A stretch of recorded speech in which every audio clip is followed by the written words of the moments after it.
Hey everyone, Dan Howleg here with at Properties Real Estate, and today we are talking about should I buy a house? Should I buy now?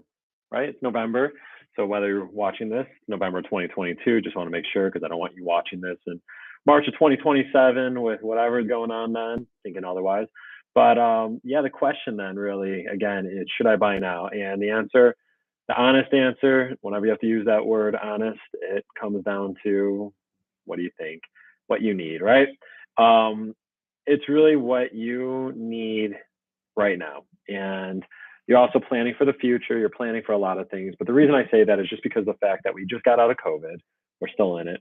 But, the pandemic itself, the lockdowns, the restrictions, I think overall economically, we're not dealing with those like we were. And then you're going to say, well, Dan, what about the interest rate? And I'm going to say that's the great point and a great question.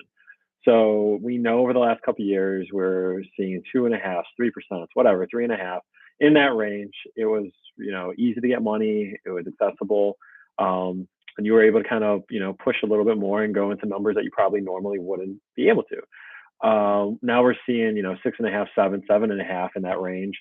And we don't know what that's going to look like going forward. And that's the key thing there. We don't know. So what you want to do is in any position you're in, no matter if you're looking to buy or sell, you always want to work with what you have in front of you.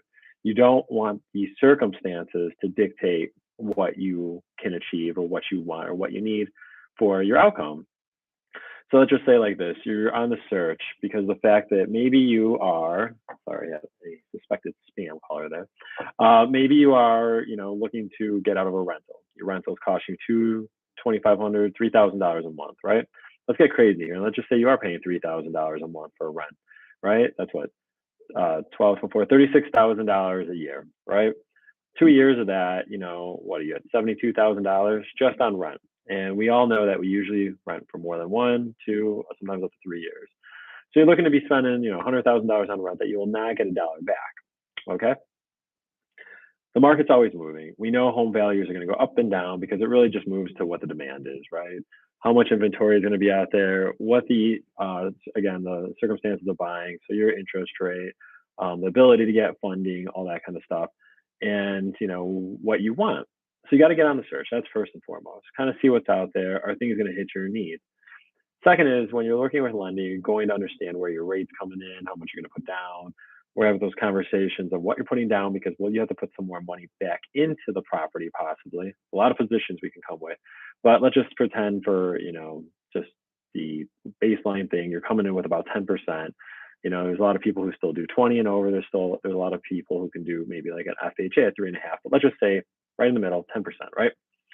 Got 10% down. Let's just say the property is pretty, ready to go. Turnkey, maybe it needs a little bit of updating. So you're going to obviously want to plan some cash for that. Maybe you're going to redo bathrooms, kitchen, whatever. But then that rate, right? That's the thing that's going to be something because as you've probably seen, heard from other agents, from other lenders, you're marrying a house, you're dating the interest rate. The fact is that you can do things then from there. A couple things. Of course, talking to your lenders, but you're going to do either rate buy downs. There's different types of strategies on that. We're going to get some credits at closing. You're going to hold that money. You're going to pay off a little bit of every month until you have the ability to refinance. Or you're just going to, again, plan on refinancing in the future. Nothing wrong with that. A couple other things you can do, of course. You can get creative. You could do a 15-year mortgage. You could do an adjustable rate. If you don't know what those are, reach out to me and we'll kind of go through those. And of course, I have some phenomenal lenders that are able to break that down a little bit more and really how it will work with you. But then it becomes just all that. When you have this number, this is why it becomes important. When you have that number, you know what that number is. You are locked into that number. And it's great because if you can afford it and you're comfortable with it, that is the most beautiful thing. Because once in the future, maybe 12 months, 24, 1, 2, 3 years, you're going to refinance and you're going to plan on that.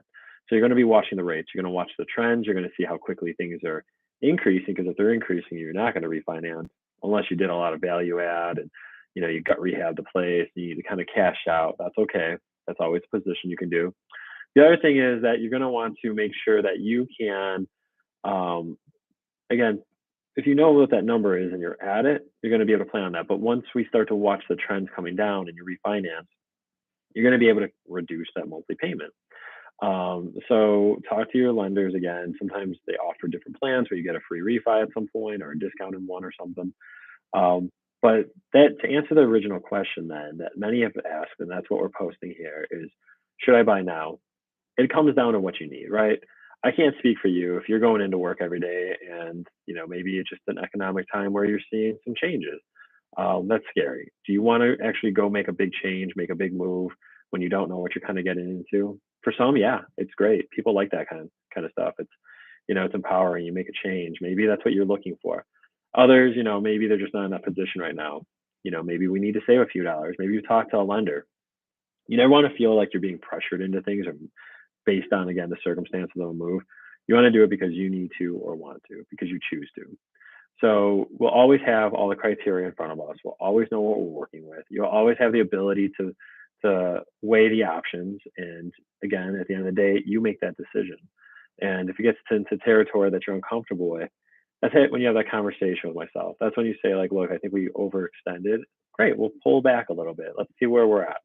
Um, you know, Everybody always makes the comments that they wish they would have bought 5 years ago, but nobody ever says that, they wish they'd buy in 5 years. So at some point you got to make that decision where you're at, whatever your, general position is. Are you looking to become an investor? You're just looking for a home, or you're looking to have equity and develop equity, save for retirement. All things you need to think about. And once you start doing that, once you have those conversations, you'll see that it becomes a lot less stressful, becomes actually enjoyable, and you'll see you're in control. So should you buy now? The answer is yes. All right, guys. Thanks. If you have questions, let me know. Look forward to helping you on your search.